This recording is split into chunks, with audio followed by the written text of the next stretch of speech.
नमस्कार, आप देख रहे हैं तेज इंडिया टीवी और मैं हूं आपके साथ मानवी ठाकुर। शुरुआत करते हैं आज की खास खबरों से। रतलाम नगर निगम कल भ्रष्टाचार का नाम न हो, ये बात किसी को हजम नहीं होती। निगम के द्वारा जब कोई कार्य किया जाता है तो उस पर भ्रष्टाचार के गंभीर आरोप लगाते हैं, वो लगे भी क्यों ना, काम ही ऐसे नजर आते हैं। ये बात हम नहीं कहते, बल्कि शहर के चौराहों पर होने वाली चर्चाओं में आम है। अब शहर की सड़कों के निर्माण में भ्रष्टाचार का आरोप लगा है, जिसकी जांच के लिए लोकायुक्त उज्जैन का दल रतलाम पहुंच गया है। भ्रष्टाचार से जुड़े इस मुद्दे की शिकायत समाजसेवी एवं एक पत्रकार के द्वारा की गई थी, जिस पर संज्ञान लेते हुए लोकायुक्त की टीम ने नगर निगम पहुंचकर मामले में जांच शुरू कर दी है। इस बार फिर पत्रकारों ने अपना फर्ज निभाते हुए सामाजिक मुद्दे और सरोकारों को उठाते हुए लोकायुक्त को शिकायत की थी। इस संबंध में जरूरी दस्तावेज भी लोकायुक्त के समक्ष प्रस्तुत किए गए हैं। दरअसल रतलाम नगर पालिका निगम सीमा में मुक्तिधाम रोड, घास बाजार, चांदनी चौक एवं गणेश देवरी उंकाला रोड, नोलाईपुरा, शास्त्री नगर, कलाई नगर रोड, न्यू रोड, बाजना bus stand, Moti Nagar, भुलावाड road व अन्य रोड का निर्माण होना था, जिसमें भ्रष्टाचार के सबूत निर्माण के बाद सड़कों पर हुए गड्ढे दे रहे थे। निर्माण के कुछ दिनों बाद ही घटिया निर्माण के पोल खुलने पर सामाजिक सरोकार निभाते हुए इस मामले की शिकायत की गई थी, जिस पर अब जाकर जांच शुरू हुई है। किस संदर्भ में आप यहाँ पे आए, किस तरह की शिकायत मिली है और आपने क्या सुविधा पाई है? आप विपुस्था लोकायुक्त संगठन उज्जैन संभाग उज्जैन में पुलिस अधीक्षक श्री अनिल विश्वकर्मा साहब को शिकायत प्राप्त हुई थी कि रतलाम में कुछ रोड हैं, जैसे कि गणेश देवरी, चांदनी चौक से गणेश देवरी, शमशान रोड, घास बाजार आदि कुछ रोडें हैं जिनका निर्माण बहुत घटिया क्वालिटी से हुआ है, जो कि उखड़ गई हैं। तो ये विगत 2-3 वर्षों में ये रोड बनी है और चूंकि 3 साल की गारंटी पीरियड में है, उसके बाद भी ये उखड़ गई हैं। तो हम नगर निगम में उन संबंधित सड़कों से संबंधित फाइलें हमने देखी हैं और हमने कुछ डॉक्यूमेंट यहाँ से सत्य प्रतिलिपि उनकी ली है और ये जांच अभी चल रही है। तो जांच के बाद ही इसमें कुछ कह पाए। शिकायत किसने की थी? शिकायतकर्ता का नाम हम गोपनीय रखते हैं, लेकिन वो आपके एक पत्रकार बंधु ने शिकायत की है और उसकी जांच में हम आज प्रिलिमिनरी सत्यापन जांच के लिए हम यहाँ आए थे। जांच किस तरह की थी? मतलब सड़क की क्वालिटी को लेकर जांच है कि सड़क गारंटी पीरियड में ही 1-1.5 साल में ही उखड़ गई है। तो नगर निगम से तत्कालीन कार्यपालन यंत्री सुरेश व्यास और इन लोगों ने क्या कार्रवाई की, इस बारे में भी हमने यहाँ से जानकारी ली है। डॉक्यूमेंट है, उनकी सत्य प्रति फोटोकॉपी करा के हमने जब्त की है। उनकी एमबी वगैरह मेजरमेंट बुक भी लिए हैं। तो ये सभी रिकॉर्ड अभी जब्त किया है, जो फोटोकॉपी, और अब इसमें अग्रिम रिकॉर्ड का अध्ययन किया जाएगा और देखा जाएगा कि नगर निगम की ओर से जो वांछित कार्रवाई थी हो पाई या नहीं हो पाई। अगर नहीं हो पाई तो कौन कर्मचारी अधिकारी दोषी है, तो उस पर विचार। सर, आपका नाम और पद? सुनील कुमार तालान, उप पुलिस अधीक्षक लोकायुक्त संगठन उज्जैन संभाग उज्जैन। रतलाम जिले के प्रभारी मंत्री बनने के बाद कुंवर विजय शाह पहली बार रतलाम आए। उनका रतलाम दौरा काफी चर्चा में रहा। सरकारी विभागों की बैठक के दौरान प्रभारी मंत्री ने कहा कि रतलाम जिले के स्कूलों में अब उपस्थिति में यस सर की जगह जय हिंद बोलना होगा। प्रभारी मंत्री भाजपा नेता और कार्यकर्ताओं से बातचीत के दौरान बोले कि रतलाम जिले में सरकारी स्कूल हो या निजी स्कूल, जब भी छात्र का नाम लिया जाएगा तो जब तक हम हैं तब तक कोई भी यस सर नहीं बोलेगा तो जय हिंद सर, और जब जय हिंद बोलेगा तो उसका हाथ ऐसे ऊपर उठाकर बोलेगा जैसे देशभक्ति का जय हिंद होता है। प्रभारी मंत्री ने कहा कि आने वाली पीढ़ी इस तरह जय हिंद बोलेगी जब तक हम हैं। अगर ऐसा नहीं हुआ तो बोलते हुए मंत्री जी की नजर मीडिया के कैमरे पर पड़ी और मंत्री जी मीडिया कर्मी से बोलने लगे, अरे बंद कर लो, ये मत करो। यस मैडम, यस सर नहीं, जय हिंद सर, जय हिंद मैडम। और जब जय हिंद बोलेगा तो हाथ उसका खड़ा होना चाहिए। देशभक्ति का जय हिंद बोलते हैं तो हमें गर्व की अनुभूति होती है और देशभक्ति का प्रेम बढ़ता है। आने वाली भविष्य की पीढ़ी जब भी पढ़ाई करेगी, स्कूल प्राइवेट हो कि गवर्नमेंट हो, हमारी उपस्थिति में अगर रतलाम जिले में जय हिंद नहीं बोला, रिकॉर्ड मत करेगा भाई।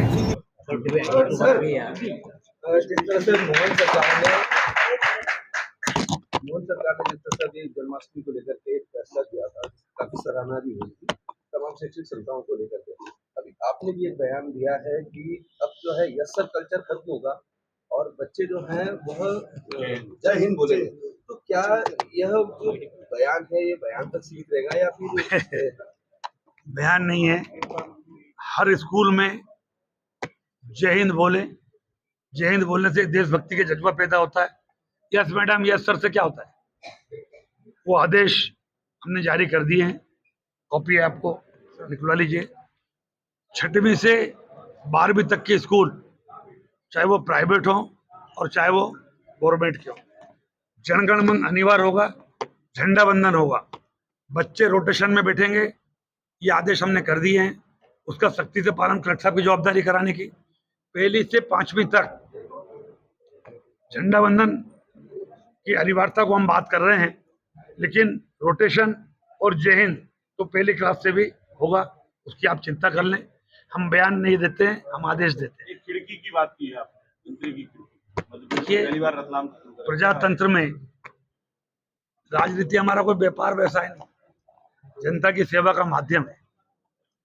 और बहुत लोगों की, गरीब की अपेक्षा होती है कि प्रभारी मंत्री जी आए थे, हम मिल नहीं पाए। हम क्या करें, हमारी बात कौन पहुंचाएगा? हम नवाचार कर रहे, हम प्रभारी मंत्री की खिड़की डाल रहे। खिड़की न से हेल्प डेस्क, एक बाबू, कलेक्टर महोदय की जवाबदारी है कि कोई बाबू को निर्धारित करें। वो बाबू सुबह किसी डिपार्टमेंट का होगा, लेकिन 10 बजे से लेकर के 2 बजे तक वो हमारा काम करेगा। 2 बजे के बाद आफ्टर लंच वो जिस डिपार्टमेंट का है उस डिपार्टमेंट का काम करेगा। उसको कलेक्टर महोदय कंप्यूटर देंगे, वो स्कैनर देंगे। जैसे ही वो आवेदन आदमी देगा, वो नोट करेगा, कलेक्टर महोदय को भेजेगा, डिप्टी कलेक्टर इनके आधार पे वो देखेगा। मेरे भोपाल का जो ऑफिस है, तत्काल वहाँ पहुँच जाएगा उसका आवेदन। मेरा भोपाल का ऑफिस उसको नोट करके एक चिट्ठी भेजेगा, ये जिला लेवल का काम है कलेक्टर महोदय, आपको करना है। और अगर जिला लेवल का नहीं है तो मैं चिट्ठी लिख के संबंधित विभाग को भेजूंगा।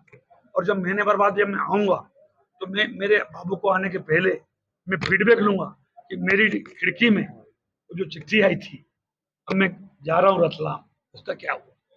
तो गरीब आदमी की चिंता भी हम लोग करने गए। जब स्कूली बच्चों छात्राओं से मिले आप, आपने एक बात वही कही है कि अब जिले के रावटी थाना क्षेत्र में लगातार हो रही चोरी की वारदातों से परेशान लोग अब पुलिस अधीक्षक कार्यालय पहुंचकर बदमाशों को जल्द पकड़ने की मांग कर रहे हैं। ग्रामीणों के द्वारा क्षेत्र की पुलिस की कार्यप्रणाली पर भी सवाल खड़े किए जा रहे हैं। चोरी की वारदात के संबंध में शिकायत टोनी बोरिया ने की, जिसमें उन्होंने बताया कि कुछ यहां से चोर लाखों रुपए के सोने चांदी के आभूषण और हजारों की नकदी लेकर गए हैं। क्षेत्र के रहवासियों का कहना है कि क्षेत्र में लगातार चोरों का आतंक बना हुआ है। लगातार चोरियों के बाद भी पुलिस बदमाशों को पकड़ नहीं पा रही है। क्या मामला हो गया आज? सर रात को चोरी हो गई। सर मैं चला गया था, पुराना घर है वहाँ पे चले गए थे और यहाँ ताला मार के चले गए थे। सुबह आया 7:30 बजे के अंदाज करीब और यहाँ आके देखा तो ताला दुकान का टूटा हुआ पड़ा था और देखा तो ड्रम के अंदर अटैची पड़ी थी। उसमें मेरे मिसेस के 250 ग्राम के पाइजब थे और एक बाटे का कड़ा था 100-125 ग्राम का और 4,500 की चूड़ी थी और 2 छोटे छोटे बच्चे के कड़े थे और करीबन 6,500 रुपये नकद थे जो आज ले गए। कितने लगभग कितने का? लगभग सर होगा 40-50 हज़ार। हाँ। मैं आपका राजू ढूंढिया। क्या हो गया?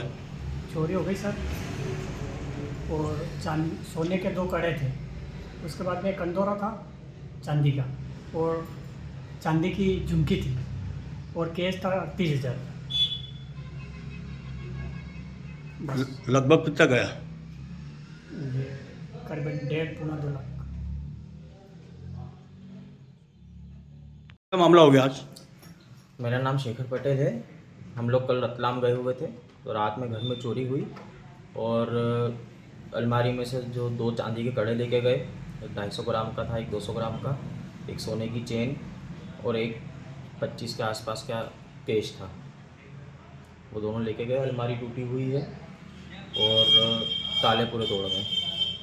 कितने का माल गया अभी तक? लगभग 2.5 लाख के आसपास का, 2.5 के आसपास का। कौन सी कॉलोनी है? ये साईं मंदिर कॉलोनी, रतलाम शिवगढ़ रोड। आज की खबरों में बस इतना ही। देखते रहिए तेज इंडिया टीवी। नमस्कार।